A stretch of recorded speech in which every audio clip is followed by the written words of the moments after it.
Hai teman, selamat datang di channel Sekate New. Jangan lupa pada teman-teman untuk like, komen, dan subscribe supaya tidak ketinggalan update dari channel ini. Mimin ucapkan terima kasih. Selamat menyaksikan. Sandiwara bangkrut, sang direktur ke istri. Bab 39. Tapi aku cinta sama kamu, Mas. Aku rela kamu jadikan yang kedua. Gak masalah buatku.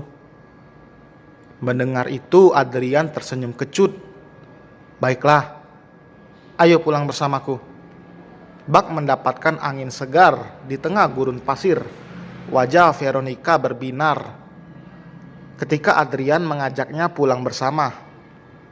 Itu artinya kamu menerima aku jadi istri kamu, Mas? Istri kedua juga tidak apa, iya kan? Tanyanya memastikan.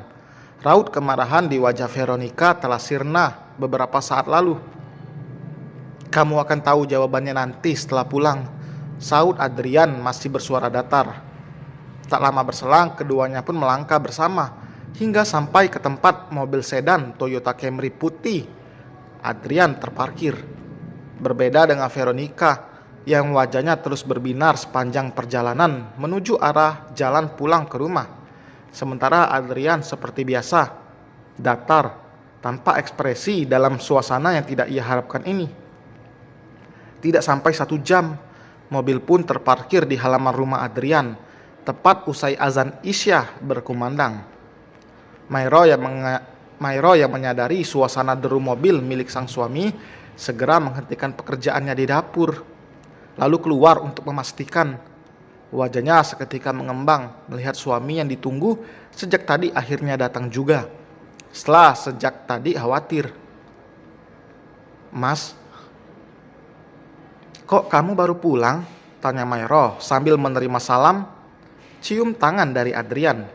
Ia lalu mengikuti langkah sang suami yang memang tidak berhenti sampai di ruang keluarga. Ada kejadian tak terduga, Mai. Kejadian tak terduga? Apa itu? Sejenak Mairo melirik keberadaan Veronica di belakang Adrian. Mungkin ini ada hubungannya dengan gadis itu. Meski begitu, ia tidak bisa menebak kejadian yang suaminya maksud. Sambil melepas jas yang menyelimuti kemeja biru tua yang dikenakannya, Adrian menoleh sekilas. Wajah Veronica masih menampakkan keceriaan. Veronica? Panggil Adrian kemudian, yang langsung gadis itu menyaut dan mendatangi cepat panggilan itu. Mairo yang berniat akan meletakkan jas milik sang suami ke kamarnya. Ia urungkan lebih dulu. Wajah datar Adrian sepertinya tidak bisa diabaikan begitu saja. Pasti ada hal serius yang akan diucapkan. Sekarang, kamu bereskan pakaianmu. Masukkan semua ke dalam tas kopermu, lalu tinggallah di tempat lain sampai Om Richard menjemputmu. Aku tidak bisa lagi menerima tamu yang tidak tahu diri. Dan benar saja, kalimat ucapan Adrian membuat Mairo seketika bertanya-tanya. Ada apa sebenarnya? Kejadian apa sampai sang suami tega mengusirnya? Jika hanya sepele, tidak mungkin setegas ini dalam menyikapi. Maksudnya, Mas, kenapa jadi kamu usir aku? Bukannya tadi kamu bilang... Aku bilang apa padamu tadi? Adrian memotong cepat kalimat Veronica. Mas, ada apa ini? Mairo pun bertanya karena rasa penasarannya. Ponsel kamu di mana, Mai? Adrian justru balik bertanya. Mairo yang memang merasakan tidak menemukan ponselnya sejak siang menjawab jujur apa adanya. Ini kan? Adrian pun lalu menyodorkan benda pipi itu ke Mairo, yang tentu saja berhasil menciptakan reaksi tidak percaya di wajah wanita itu. Kamu yang bawa ponselku, Mas? Pantes gak ketemu dari siang. Tanpa pikir panjang, Adrian akhirnya menceritakan kejadian sebenarnya. Dari ponsel Mairo yang sengaja dia ambil, lalu menjebaknya masuk ke dalam hotel, hingga sampai kembali ke rumah. Mendengar itu, Mairo menghela napas panjang. Kali ini apa yang Adrian putuskan? Ia tidak akan ikut campur. Mairo sudah paham karakter Adrian yang tegas dan teliti dengan setiap masalah. Jadi apapun yang dia putuskan demi kebaikan bersama. Kamu tidak dengar, Veronica? Bereskan pakaianmu, lalu keluar dari rumah ini. Aku tidak ingin melihat kamu lagi setelah aku turun dari kamarku. Adrian memberi pesan tegas sebelum akhirnya ia naik ke lantai 2 kamarnya. Tapi aku pergi kemana malam-malam seperti ini, Mas? Adrian terus menaikkan anak tangga tanpa memperdulikan nada suara Veronica yang mulai terdengar parau. Keringat yang membasahi tubuhnya membuatnya tidak tahan untuk segera membersihkan diri. Mbak Mai, tolong aku, Mbak. Aku mau cari tempat tinggal kemana malam-malam seperti ini, Mbak? Kali ini Veronica merengek pada Mairo, seakan lupa dengan kalimat hinaan yang ia lontarkan untuk Mairo di depan Adrian. Sebagai sesama wanita, apalagi usia Veronica yang jauh di bawahnya, menghadirkan rasa tidak tega dalam hati Mairo. Ia memang geram dengan kelakuan gadis itu. Tapi mendengar kata maaf dan menyesal untuk kedua kalinya yang diiringi isak tangisnya, rasanya keterlaluan andai tidak ia terima. Tidak suka bukan berarti hilang rasa empati pada orang itu, apalagi jika dia sudah dalam kondisi lemah tak berdaya.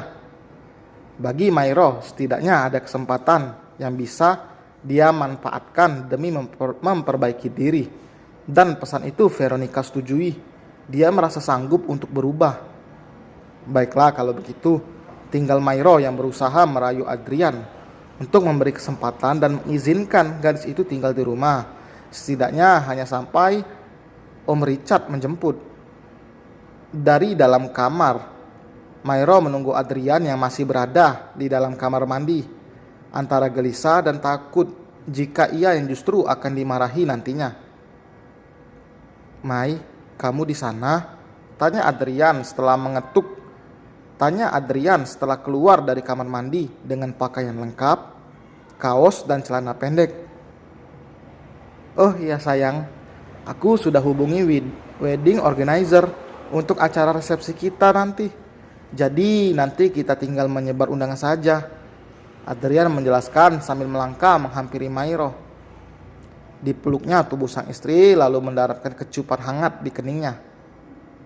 Iya mas, aku ikut aja, saut Mairo. Nadanya yang terdengar gelisah membuat Adrian sedikit heran. Kamu kenapa, Mai? Apa kamu gak sebaiknya beri Veronica satu kesempatan lagi, mas? Barangkali dia benar-benar mau berubah.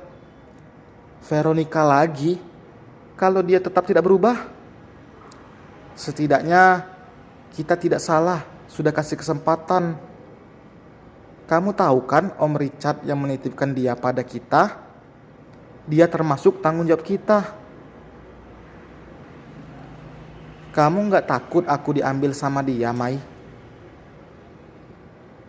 Bukan aku tidak takut, mas. Tapi aku percaya dengan hati kamu yang teguh. Andai jika kamu lebih memilih dia, aku pun tidak bisa memaksa cinta seseorang. Dan selesai teman, terima kasih telah mendengarkan. Gimana pendapat kalian tentang bab hari ini? Tulis di komentar ya. Jikalau ada masukan juga tulis di kolom komentar. Dan jangan lupa Mimin ingatkan bagi belum subscribe, mohon bantuan subscribe supaya Mimin lebih semangat lagi, update lebih banyak tiap harinya. Oke, terima kasih Mimin ucapkan. Sampai berjumpa di bab berikutnya. Bye.